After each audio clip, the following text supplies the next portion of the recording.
Hello everyone. तो इस lecture में हम देखेंगे कि आप मोर लेस और इक्वल्स को कैसे पढ़ा सकते हैं बच्चे को, या greater than less than and equals to. तो इसको पढ़ाने के लिए आप क्या कर सकते हो, सबसे पहले घर से ना कुछ कटआउट्स बना के ला सकते हो। कि जैसे कि ये हो गया,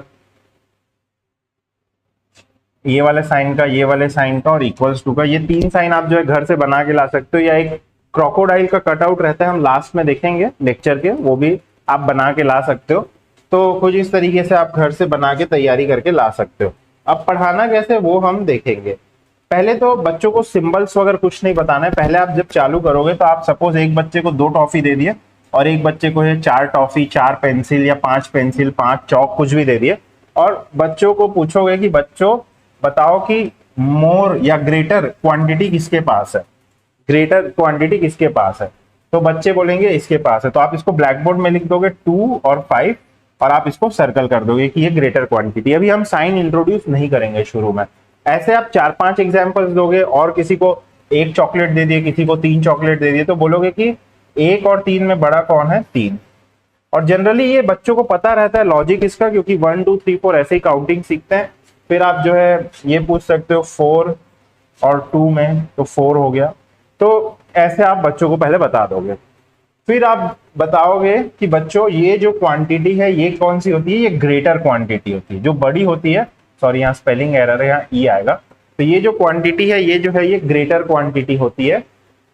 ठीक है। तो जो 5 है वो ग्रेटर क्वांटिटी होगी, 3 जो है वो ग्रेटर होगी, 4 जो है वो ग्रेटर ग्रेटर क्वांटिटी होगी, और ये जो है ये लेसर क्वांटिटी होगी। ये जो है ये लेसर क्वांटिटी होगी। तो पहले तो आप एक बार थोड़ा सा इस लाइन पे टीच करिए बच्चों को कि ग्रेटर क्वांटिटी कौन सी और लेसर क्वांटिटी कौन सी है। तो एक बार बच्चे ये सीख गए, थोड़ा ग्रैब कर लिया। और एक आप इक्वल्स वाली भी बता सकते हो कि 3 = 3। तो ये जो है ये इक्वल क्वांटिटी हो गई यहाँ पे, 3 = 3। तो इस लाइन पे अपने को पढ़ाना है। उसके बाद हम क्या है कि साइन जो है वो इंट्रोड्यूस करेंगे बच्चों को ग्रेटर देन और लेस देन का।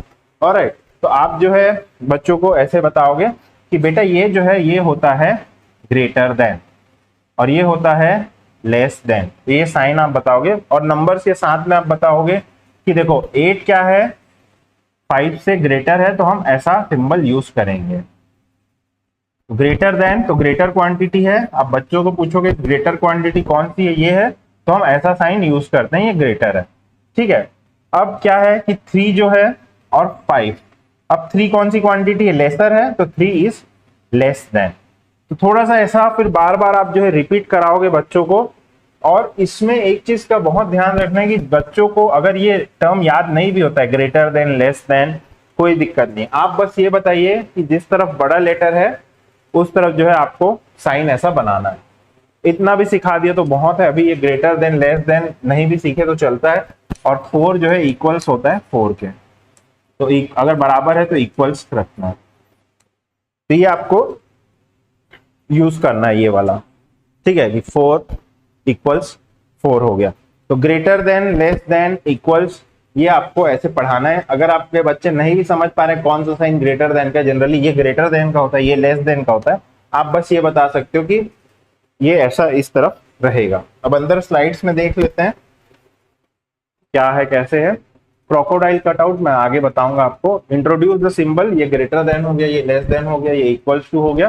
ठीक है। ग्रेटर देन ऐसे होता है, this means bigger, when one number is bigger than another we use this वाला साइन। ठीक है, ग्रेटर देन वाला साइन। लेस देन जब छोटा होता है तो ये कि 3 इज लेस देन 5, आप इसको ऐसे बोल के ही बता सकते हो। जब ये इक्वेशन आप लिखोगे बोर्ड पे, 3 is less than 5 and 5 is more.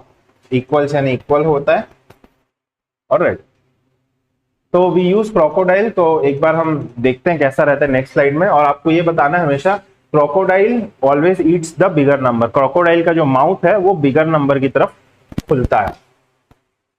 Crocodile हमेशा बड़े नंबर को खाता है। Repeat this again and again. ठीक है। तो सिंबल्स को भी ओरली, रिटर्न, बोथ में आपको रिपीट करना है, 1 बाय 1 पढ़ाना है सिंबल्स को। तो ये देखिए ऐसा क्रोकोडाइल का कटआउट आप ला सकते हो घर से बना के। तो जो बड़ा नंबर हुआ उसके तरफ बस आप क्रोकोडाइल डाल दिए। तो अगर 8 और 5 है, तो 8 और 5 है, तो बस बच्चों को पूछो कि कैसा होगा, बच्चे ऐसा करेंगे, आप ऐसा कर दीजिए। ठीक है। 4 और 2 है तो बच्चे ऐसा करेंगे, आप ऐसा कर दीजिए। तो अगर नहीं भी समझते हैं तो आप बच्चों को बस ये जो सिंबल है ना ये समझा दीजिए, this is more than enough अभी एलकेजी के लिए, और इक्वल्स में इक्वल का सिंबल लगा देंगे, ठीक है। तो ग्रेटर देन लेस देन कुछ इस तरीके से जो है आप पढ़ा सकते हो। तो अभी अगर आप सिंबल भी पढ़ा देते हो, बस जिधर ज्यादा नंबर उधर सिंबल लगा लो बेटा, तो भी बहुत है। एल के यूकेजी क्लास 1 में आते आते तक वो खुद समझ जाएंगे ग्रेटर देन होता है, ये लेस देन होता है। और तो अब शेप्स को देखते हैं। तो शेप्स में एक वही चीज है कि आपको जो है ना रेगुलर हमारे आसपास की चीजें उनसे रिलेट करना है। कॉइन जो है वो सर्कल शेप का होता है, कैरम बोर्ड स्क्वायर होता है, मोबाइल फोन रेक्टेंगल होता है। तो ये सारी चीजें जो है वो रहती हैं, ठीक है। तो लर्न अबाउट शेप। शेप्स का मतलब होता है आकार, आपको ये बताना है बच्चों को, शेप्स मतलब आकार। रियल वर्ल्ड ऑब्जेक्ट्स आपको यूज करने, circle, rectangle, square, heart, triangle. आप हाथ से भी बना के शेप्स बता सकते हो बच्चों को, ये ट्राइंगल हो गया बच्चों, ये हार्ट हो गया बच्चों। तो जो हाथ से बन सकता है आप उसको बता सकते हो, और बच्चों को जो है आगे ब्लैक बोर्ड में बुला सकते हो कि ये वाला शेप ब्लैक बोर्ड में बना के बताओ, या ये वाला शेप अपने नोटबुक में बनाओ और उसको जो है कलर करो। तो इस तरीके से भी जो है आप कुछ पढ़ा सकते हो बच्चों को शेप्स को, कि आगे बुला के, ठीक है।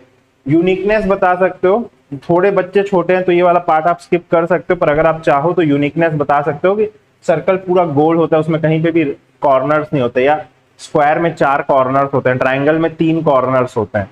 चाहो तो अभी ऐसा बता सकते हो, या तो ये स्किप भी कर सकते हो, हर शेप का क्या यूनिकनेस होता है, ठीक है।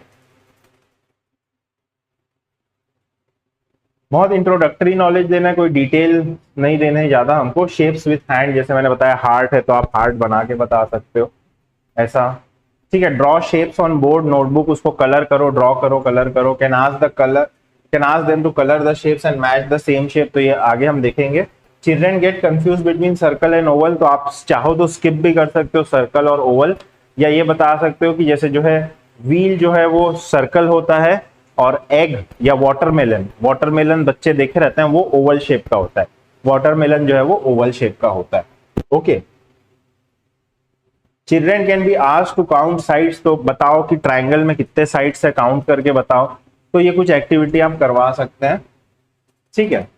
तो ये देखिए ये शेप्स जो है ये सारे ऐसे रहते हैं। आप बच्चों को इसमें से आप कुछ शेप स्किप कर सकते हो। कभी कभी क्या होता है कि बुक्स में काफी ज्यादा दे दिए रहते हैं। अभी शुरू में हम क्या है कि सर्कल, ट्राइंगल, स्क्वायर, रेक्टेंगल इतना भी पढ़ा लिए, हार्ट इतना पढ़ा लिए बच्चों को, तो ये 5-6 शेप, स्टार हो गया। तो ये सारी चीजें जो है हमें हेल्प करती हैं। शेप्स में जो है एक नॉब आते हैं शेप्स वाले, तो उन्हें आप जो है मार्केट से चाहे तो परचेस कर सकते हैं। तो शेप्स के नॉब्स रहते हैं, तो उसमें भी शेप्स रहते हैं। मेरे पास अभी यहाँ पे नहीं है स्टूडियो में, बट ऐसे जो है वो बच्चे जो है वो शेप्स निकाल निकाल के नॉब से जो है वो पढ़ा पढ़ा सकते हैं आप क्लास में। ऑलराइट, तो ये हो गया। जैसे मैच करना है, ट्राइंगल है तो ये ट्राइंगल हो गया, कलर करवा रहे हो आप, यहाँ स्क्वायर है उसको रेड कलर करो। तो ये कुछ चीजें हैं जो आप होमवर्क में या एक्सरसाइज में दे सकते हो, या बच्चों के जब एग्जाम्स होते हैं उसमें आप क्वेश्चंस में पूछ सकते हो। ऑलराइट, सो यहाँ पे ये हो गया, मैच करना है। अभी देखो स्पेलिंग बच्चे नहीं जानते हैं, तो आप क्या यहाँ पे स्क्वायर दे दिए और यहाँ पे भी स्क्वायर का फोटो ही बना दिए, पिक्चर, क्योंकि स्पेलिंग नहीं जानते हैं बच्चे। तो स्क्वायर और यहाँ भी स्क्वायर, तो स्क्वायर को स्क्वायर से मैच कर रहे हैं, सर्कल को सर्कल से मैच कर रहे हैं। तो अभी बच्चे जो स्पेलिंग्स नहीं जानते हैं, तो सेम शेप्स दोनों तरफ बना दी और जंबल करके दे दी, और उसको उससे मैच करो और कलर करो उसमें, वैसा आप दे सकते हैं एग्जाम में, ओके। तो नेक्स्ट लेक्चर में हम इवन ऑड देखेंगे, और फिर लास्ट में जो है हम एडिशन सब्सट्रैक्शन देखेंगे। So with this, thank you very much.